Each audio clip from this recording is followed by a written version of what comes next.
नमस्कार, Shriram time news मध्ये मी कैलास सोनवणे आपले हार्दिक स्वागत करतो। सुरुवातीला पाहूया 24 तासातील ताज्या घडामोडी। धुळे न्यायालयाचा ऐतिहासिक निकाल, 17 वर्षांनंतर कोळी समाजाच्या आंदोलकांची केली निर्दोष मुक्तता। शिरूड येथे छत्रपती शिवाजी महाराज महाराजस्व अभियान अंतर्गत आयोजित समाधान शिबिरास ग्रामस्थांचा उत्स्फूर्त प्रतिसाद। थकीत बिलांसाठी धुळे जिल्हा कॉन्ट्रॅक्टर असोसिएशन तर्फे 15 एप्रिल पासून अनोखे आंदोलन छेडण्याचा इशारा। आणि महागाई, कच्च्या मालाची टंचाई आणि इंधनाचे वाढते दर यामुळे माठ उत्पादक कुंभार कारागीर संकटात। आता बातमीपत्र विस्ताराने। आदिवासी टोकरे कोळी, महादेव कोळी आणि मल्हार कोळी समाजाच्या अस्तित्वासाठी लढल्या गेलेल्या ऐतिहासिक संघर्षाला 17 वर्षांनंतर न्याय मिळाला असून 10 ऑगस्ट 2009 रोजी जिल्हाधिकारी कार्यालयावर काढण्यात आलेल्या मोर्चा प्रकरणी धुळे सत्र न्यायालयाने सर्व आंदोलक कोळी बांधवांची निर्दोष मुक्तता केली आहे। आदिवासी टोकरे कोळी, महादेव कोळी आणि मल्हार कोळी समाजाच्या अस्तित्वासाठी लढल्या गेलेल्या ऐतिहासिक संघर्षाला अखेर 17 वर्षांनंतर न्याय मिळाला आहे। 10 ऑगस्ट 2009 रोजी जिल्हाधिकारी कार्यालयावर काढण्यात आलेल्या मोर्चा प्रकरणी धुळे सत्र न्यायालयाने सर्व आंदोलक कोळी बांधवांची निर्दोष मुक्तता केली आहे। हा निकाल देताना न्यायालयाने पोलीस आणि प्रशासनाच्या तत्कालीन कार्यपद्धतीवर अत्यंत तीव्र शब्दात ताशेरे ओढले आहेत। याबाबत अधिक माहिती अशी की 1980 पासून आदिवासी कोळी समाजाच्या अनुसूचित जमाती प्रमाणपत्रावर घालण्यात आलेली अन्यायकारक बंदी व त्यातून होत असलेल्या अन्यायाविरोधात 10 ऑगस्ट 2009 रोजी धुळ्यात भव्य मोर्चा काढण्यात आला होता। शिवसेना उपनेते अनंत तरे यांच्या मार्गदर्शनाखाली आणि जिल्हा प्रमुख शहाणाभाऊ सोनवणे यांच्या नेतृत्वाखाली हा लढा पुकारला गेला होता। मात्र या आंदोलनादरम्यान झालेल्या संघर्षात पोलिसांनी आंदोलकांवर लाठीमार आणि गोळीबार केला होता। यात वडाळी तालुका शहादा येथील भटूभाऊ कुवर शहीद झाले होते, तर शेकडो निष्पाप समाज बांधवांवर खोटे गुन्हे दाखल करण्यात आले होते। 9 एप्रिल 2026 रोजी या खटल्याचा निकाल जाहीर करताना न्यायालयाने स्पष्ट केले की या गरीब व मागासवर्गीय आदिवासी लोकांना जाणीवपूर्वक खोट्या प्रकरणांमध्ये अडकवण्यात आले होते। न्यायालयाने पुरावे अभावी आणि पोलिसांच्या चुकीच्या कारवाईवर बोट ठेवत सर्व आरोपींना दोषमुक्त केले। बचाव पक्षाच्या वतीने ॲडव्होकेट राजेश गुजर यांनी अत्यंत प्रखरपणे बाजू मांडली। या निकालामुळे संपूर्ण जिल्ह्यात कोळी समाज बांधवांमध्ये आनंदाचे वातावरण असून हा सत्याचा विजय असल्याची भावना व्यक्त करण्यात येत आहे। धुळे जिल्हाधिकारी कार्यालयावरती 10 ऑगस्ट 2009 रोजी आदिवासी टोकरे कोळी, महादेव कोळी, मल्हार कोळी समाजाचा मोर्चा माननीय आनंद तरे साहेब शिवसेना उपनेते यांच्या नेतृत्वात निघाला होता आणि त्या मोर्चावरती पोलिसांनी अमानुष लाठीचार्ज गोळीबार केला होता। त्याच्यामध्ये आमचे भटूभाऊ कुवर हे शहीद झाले होते आणि आज या ठिकाणी 133 आरोपींवरती गुन्हा दाखल झाला होता। त्याच्यामध्ये आम्ही 102 आरोपी या ठिकाणी हजर झालो, केस 4 झाली आणि माननीय न्यायालयाने आम्हाला निर्दोष मुक्त केलेलं आहे। त्याचप्रमाणे पोलिसांवरती, प्रशासनावरती ताशेरे ओढले की यांनी या गरीब लोकांना, आदिवासी मागासवर्गीय लोकांना या केसमध्ये जाणून बुजून फसवण्यात आलेलं होतं। असा निकाल माननीय सत्र न्यायालयाने धुळे कोर्टाने या ठिकाणी दिलेला आहे। आमचा न्यायालयावरती भरोसा होता। गेल्या 17 वर्षापासून आम्ही या केससाठी संघर्ष करत होतो। जेव्हा गोळीबार झाला होता, लाठीचार्ज झाला होता, आमच्या पाठीशी माननीय शिवसेना पक्षप्रमुख उद्धवसाहेब ठाकरे भक्कमपणे उभे होते। त्यावेळेस विरोधी पक्षनेते, त्याचप्रमाणे खासदार चंद्रकांत खैरे साहेब असे अनेक शिवसेनेचे नेते या ठिकाणी येऊन प्रशासनाशी आपली बाजू मांडली होती। या आदिवासी टोकरे कोळी, महादेव कोळी, मल्हार कोळी समाजाची बाजू मांडून न्याय देण्याचा प्रयत्न केला होता आणि तेव्हा संपूर्ण प्रशासनाला धारेवर धरलं होतं। कोणताही पक्ष आमच्या पाठीशी उभा राहिला नाही। फक्त शिवसेना उद्धव बाळासाहेब ठाकरे माननीय पक्षप्रमुख यांच्या आदेशाने आमच्या पाठीशी उभे राहिले होते भक्कमपणे आणि आम्हाला न्याय देण्याचा प्रयत्न केला होता। शेवटी न्यायालयाने आम्हाला न्याय दिला आहे। मी न्यायालयाचे आणि आमच्या पाठीशी जे उभे राहिले त्यांचे मी आभार मानतो। त्याप्रमाणे आमची केस मेहता बापू स्वर्गवासी आणि त्याच्यानंतर सुनील जैन आणि आज गुर्जर वकील साहेब यांनी आमची केस लढली आणि त्यांनी आम्हाला अतिशय कमी फी मध्ये, गरीब लोक असल्यामुळे आम्हाला न्याय मिळवून दिला गुर्जर वकील साहेबांचं पण मी आभार मानतो। आणि माझ्या समाज बांधवांना 30 वर्षे बंद असलेले दाखले जे बंद होते ते आज म्हणजे 1980 ते 2010 पर्यंत टोकरे कोळीचे दाखले धुळे जिल्ह्यामध्ये पूर्ण बंद होते। धुळे, जळगाव, नंदुरबार जिल्ह्यामध्ये जो न्याय मिळालेला आहे तो हे जे सर्व बांधव जेलमध्ये गेले होते आणि यांनी 17 वर्षे केसनी संघर्ष केला, या सगळ्यांच्यामुळे आज जो नोकरी लागतोय टोकरे कोळीच्या दाखल्यावर, महादेव कोळी, मल्हार कोळी किंवा निवडून येतोय, कोणी नगरपालिकेमध्ये, कोणी महानगरपालिकेमध्ये, कोणी जिल्हा परिषदेमध्ये, तर हे चेहरे लक्षात ठेवायचं। यांच्यामुळे आणि भटूभाऊ कुवराच्या पोरांच्या बलिदानामुळे आपल्याला न्याय मिळायचा आहे हे विसरायचं नाही. धुळे तालुक्यातील शिरूड येथे छत्रपती शिवाजी महाराज महाराजस्व अभियान अंतर्गत आयोजित महसूल समाधान शिबिरात ग्रामस्थांचा उत्स्फूर्त प्रतिसाद लाभला.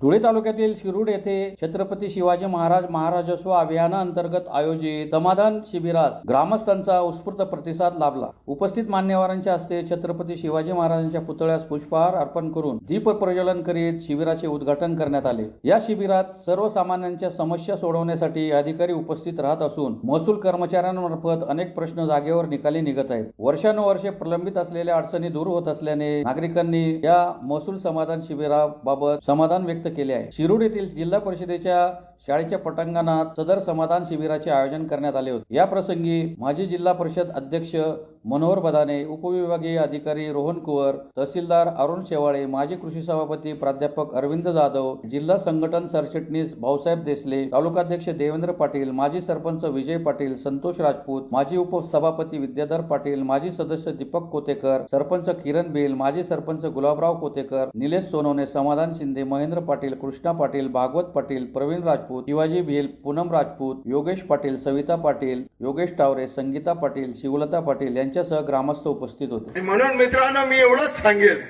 की या प्रसंगी या तालुक्यामधला विकास झाला पाहिजे.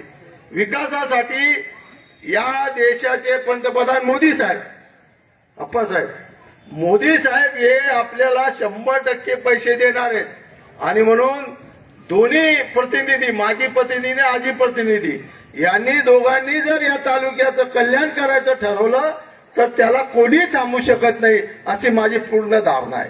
आणि म्हणून मित्रांनो मी आपल्याला सांगेल, कारण कसं आहे, गाव पुढारी राहतात गावमा त्या एकमेकना डोकी फोडामा लागतं. तुम्हाला आठ येते 4-4 मर्डर उजाळले चिरडले, त्यामुळे त्या काही झोप लागू देतात ती पुढारी लोक.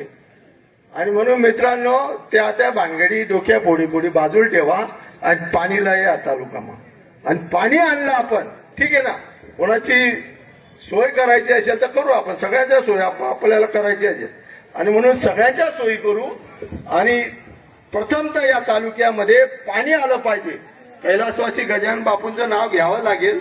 त्याचं कारण असं आहे की त्यांनी धोंडोआप्पा सुद्धा अण्णा साहेबांबरोबर 15 वर्षे मार्केट कमिटीचे उपसभापती होते.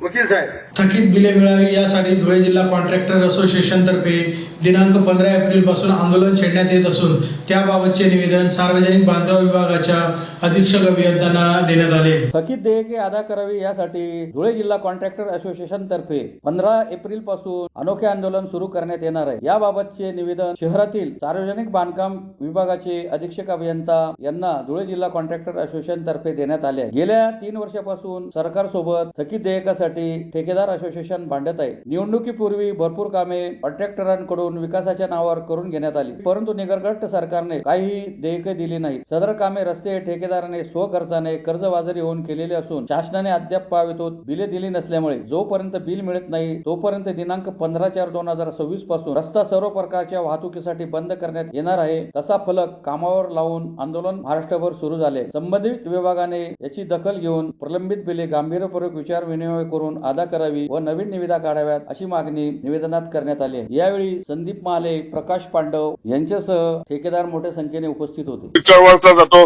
पण या निगरगट्ट सरकारला जराशी जाग येत नाही. आम्ही गेल्या 3 वर्षापासून या सरकारकडे निधीसाठी भांडतोय. ही सरकार निवडणूक अगोदर यांनी भरपूर कामं काढून विकासाची दिशा दाखवली सरकार महाराष्ट्राला आणि त्या विकासाच्या जोरावर हे निवडून आले आणि आज आम्हाला म्हणजे अक्षरशः देशोधडी लावून दिले. आमच्या आज हालात अतिशय दयनीय झालेली आहे. त्यांना जराशी त्याची सोय सुटत नाहीये आणि दरवर्षी मार्चला निधी देतात.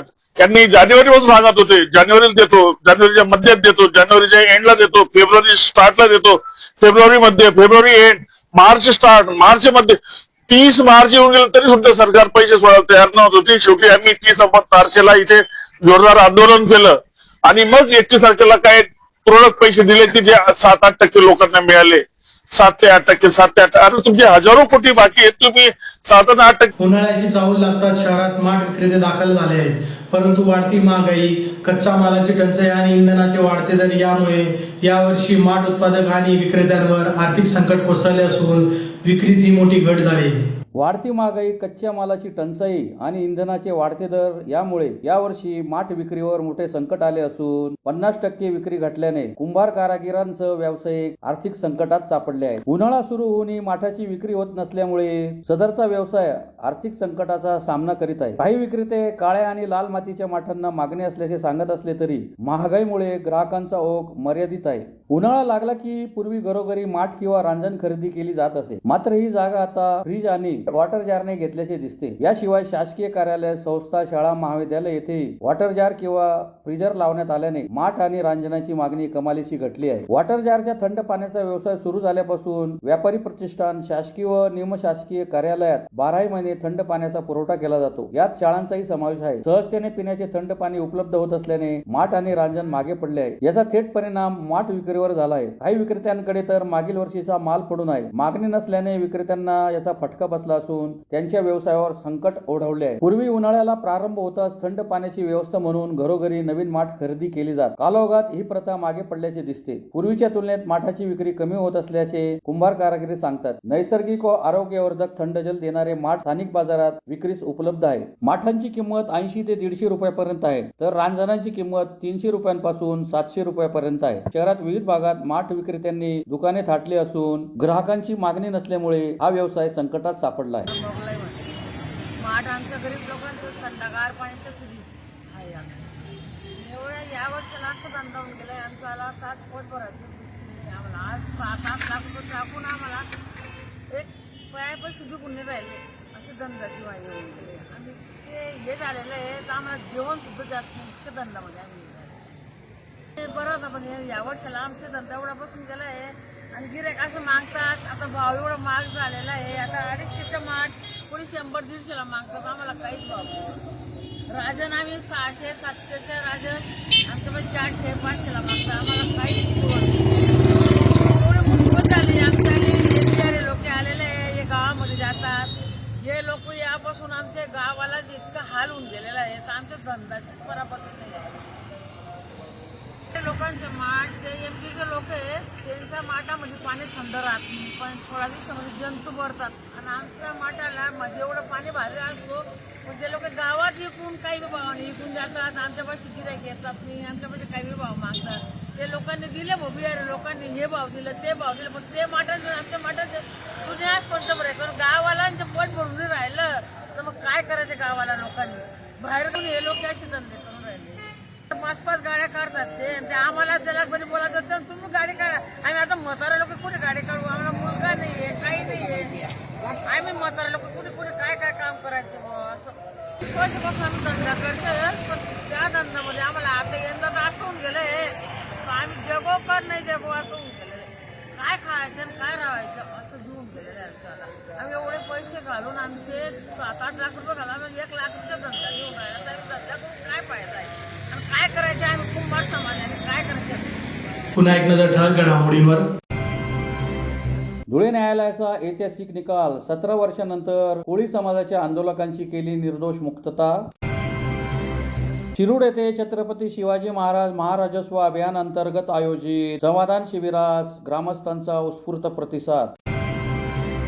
थकीत बिलांसाठी धुळे जिल्हा कॉन्ट्रॅक्टर असोसिएशन तर्फे 15 एप्रिल पासून अनोखे आंदोलन छेडण्याचा इशारा. आणि महागाई, कच्च्या मालाची टंचाई आणि इंधनाचे वाढते दर यामुळे माठ उत्पादक कुंभार कारागीर संकटात. याचबरोबर श्रीराम टाइम न्यूजचे बातमीपत्र संपले. दिवसभरातील ताज्या घडामोडींसाठी पाहत राहा श्रीराम टाइम न्यूज. भेटूया पुढील प्रसारणात. तोपर्यंत नमस्कार.